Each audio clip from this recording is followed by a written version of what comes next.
백야드 북 리딩 책낭독의 브루스리입니다. 두 번째 시간입니다. 제3장 군대는 강하지만 경제는 허약했던 스페인. 1492년 콜럼버스가 신대륙을 발견한 이후 약 100년 동안 스페인은 상상할 수 있는 모든 종류의 행운을 경험했다. 잉카와 마야 제국의 지배자들에게서 약탈한 금과 은이 고갈될 무렵인 1545년 볼리비아 포토시에서 사상 최대 규모의 은광이 발견되었고, 이로부터 채 1년도 안 된 1546년 9월 8일 스페인인과 원주민으로 이루어진 작은 탐험대가 멕시코 사카테카스에서 풍부한 은맥의 존재를 확인하기에 이른다. 행운은 여기서 그치지 않았다. 1540년 이탈리아의 기술자인 바노초 비닌구초가 열 기술이라는 논문에서 수은을 이용해 광물에서 금속을 추출하는 새롭고도 대단히 효율적인 공법을 제시했는데, 이 혁신이 스페인의 안성맞춤이었다. 바로 이로 인해 시에라 모레나 산맥 북쪽 기슭에 있는 알마덴의 풍부한 수은 광산을 활용할 수 있었기 때문이었다. 거대한 광산의 발견과 혁신적인 재련 기법의 수용 덕분에 스페인은 엄청난 부를 손에 넣을 수 있었다. 포토시 광산 단 한 곳에서 채굴된 은의 양은 연 5만 킬로그램에서 많게는 28만 킬로그램에 이를 정도였다. 그러나 이는 스페인에게 오히려 저주가 되었다. 해외에서 유입된 은과 금이 경제에 어떠한 영향을 미칠지 전혀 예상하지 못했기 때문이다. A와 B라는 두 나라만 있는 세상을 가정해보자. 특정 시점에 A국, 스페인이 금광을 발견하여 통화량이 급격히 증가한다면, 물론 A국이 생산 능력이 뛰어나 화폐 공급량이 늘어난 만큼 신속하게 각종 물건을 생산할 수 있다면 문제가 되지 않는다. 그러나 A국의 생산 능력에 한계가 있다면 결국 늘어난 통화량으로 인해 물가가 지속적으로 상승할 것이다. 물가 상승과 공급 차질이 발생하니 A국에서는 B국, 네덜란드의 제품이 인기가 있을 수밖에 없다. B국의 의류나 식료품 등이 수입됨에 따라 A국의 귀금속은 B국으로 흘러 들어간다.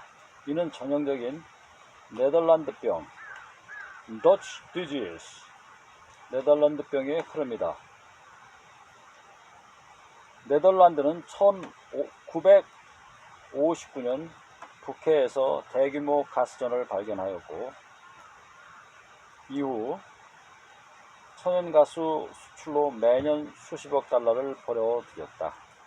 그런데 수출 대금이 유입되자 네덜란드 화폐 단위인 굴덴 화의 가치가 크게 상승해 1970년대에 들어 천연가스를 제외한 수출 업체들은 해외에서 경쟁력을 잃게 된다. 이렇듯 자원이 개발된 후 오히려 해당 국가의 경제가 침체되는 현상을 네덜란드병, Dutch disease라고 지칭한다. 16세기 스페인도 비슷한 문제에 봉착했다. 아메리카 대륙의 거대한 식민지를 운영하기 위해서는 다양한 필수품을 끊임없이 실어 보내야 했다. 밀가루, 올리브유, 식초 등 별 어려움이 없이 공급했지만 모직물, 구두, 양탄자, 가구, 견직물, 시계 등은 수요를 맞추기 어려웠다. 이런 상황을 반영해 당시 스페인의 지식인들은 다음과 같은 한탄을 하기에 이르렀다. 우리 왕국은 아메리카에서 유입된 금과 은으로 세상에서 가장 부유한 왕국이 될 수 있었지만 금과 은은 우리의 적인 다른 왕국으로 보내는 징검다리로 전락한 까닭에 가장 가난한 존재가 되고 말았다. 현대의 경제학을 공부한 사람들은 한 가지 처방전이 바로 떠오를 것이다.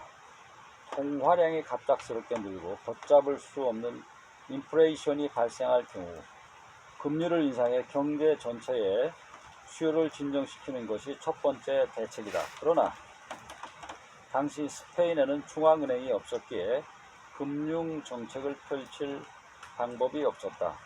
더욱이 당시 스페인을 지배하고 있던 합스부르크 가문의 왕들 카를로스 1세와 그의 아들 펠리페 2세, 이 왕들이 통화 긴축은커녕 전쟁을 끊임없이 일으켜 사태를 더욱 악화시켰다. 1517년 마르틴 루터가 95개조의 반박문을 발표하며 시작된 종교개혁 흐름 속에서 스페인 국왕들은 가장 적극적으로 구교를 옹호했고 이들의 신앙심은 호전적인 대외 개입으로 이어졌다. 역사학자들의 연구에 따르면 1400년에서 1559년 사이에 가장 호전적이었던 나라는 스페인과 오스만 투르크 제국인 것으로 나타났다. 장기간에 걸친 대규모 전쟁으로 재정 부담이 날로 늘어난 것은 물론 생산 업무에 종사해야 할 많은 젊은 남성이 전쟁터에 투입됨으로써 스페인의 생산 능력은 바닥으로 추락할 수밖에 없었다. 물론 스페인은 16에서 17세기 내내 유럽 최강의 군사력을 자랑했다. 피사로가 이끌던 200여 명의 원정대가 잉카 제국을 무너뜨린 것에서 볼 수 있듯 테르시오 방진으로 무장한 스페인 육군은 공포의 대상이었다. 테르시오 방진이란 약 250명의 병사가 단일 대형을 만들어 적을 공략하는 것으로 창병이 적의 기병대를 저지한 후 총병이 일제 사격으로 적의 예봉을 꺾은 다음 다시 창병의 공격으로 적을 괴멸시키는 정교한 전략을 지칭한다.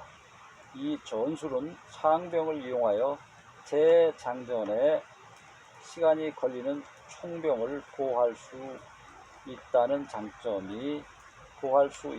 장점이 있다. 대규모 전쟁을 일으키며 스페인 경제를 악화시킨 펠리페 2세 포트레이트입니다. 초상화. 그러나 이처럼 뛰어난 전략을 갖춘 강력한 육군에도 불구하고 스페인은 전투에서는 이기지만 전쟁에서는 패하는 패턴을 반복했다. 대표적인 예가 네덜란드 독립전쟁이다. 당시 스페인을 비롯한 유럽의 군대는 용병 제도에 기반하고 있었기에 막강한 비용이 수반되었다. 예전처럼 기사단을 유지하는 나라도 있었지만 테르시오를 비롯한 혁신적인 전술이 개발되면서 기사단은 이미 경쟁력을 잃어버렸고 점점 용병에 대한 의존도가 높아지고 있었다. 그런데 용병이 특정 국가의 충성심을 가진 존재가 아니다 보니 대장의 선택에 따라 언제든 적의 편으로 돌아설 수 있다는 문제가 있었다. 게다가 급료가 제때 지급되지 않으면 주변 지역을 약탈해 비용을 회수하려 드는 일도 종종 벌어졌다. 네덜란드 독립전쟁 당시에 발생한 앤트워프 약탈 사건이 대표적인 예이다. The Sack of Antwerp, The Sack, S-A-C-K, The Sack of Antwerp. 당시 스페인 왕실은 오스만 투르크 제국과의 전쟁이 장기화되면서 그 영향으로 1575년 파산했고 용병 부대의 급료를 제때 지불하지 못했다. 그러자 네덜란드에 주둔하고 있던 스페인 용병 부대는 유럽에서 가장 부유한 도시인 앤트워프를 약탈해 7,000명 이상의 시민을 살해하고 도시를 폐허로 만들어 버렸다. 이에 경악한 네덜란드 남부 상인들과 지식인들은 스페인에 대한 지지를 철회했고 결국 1년 뒤인 1576년 스페인을 축출하기 위해 네덜란드 북부와 남부가 종교 차이를 불문하고 협력하기로 하는 이른바 헨트 협약 GENT 헨트 협약을 체결하기에 이르렀다. 물론 네덜란드의 군사 천재 마우리츠 백작이 테르시오 방진을 무너뜨리는 혁신적인 전술을 창안한 것이 네덜란드 독립을 이끄는 결정적 계기가 되었다. 그러나 스페인이 재정을 건실하게 운용하고 신세계의 귀금속을 잘 활용했더라면 훨씬 더 오래 패권을 유지할 수 있었을 것이다. 다음 장에서는 왜 그토록 스페인이 신대륙의 귀금속의 열정을 불태웠는지에 대해서 살펴보자. 자, 네덜란드 독립전쟁은 콜란트,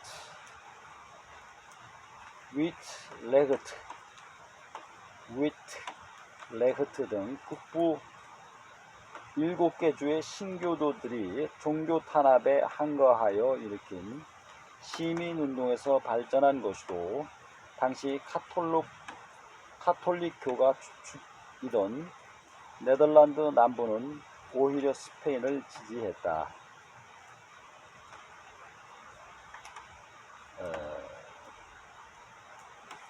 감사합니다. 여기까지 브루스리였습니다. 도표 1-3입니다. 1530년에서 1660년 아메리카 대륙에서 스페인으로 이동한 은화의 양, 금색은 민간, 초록색은 정부,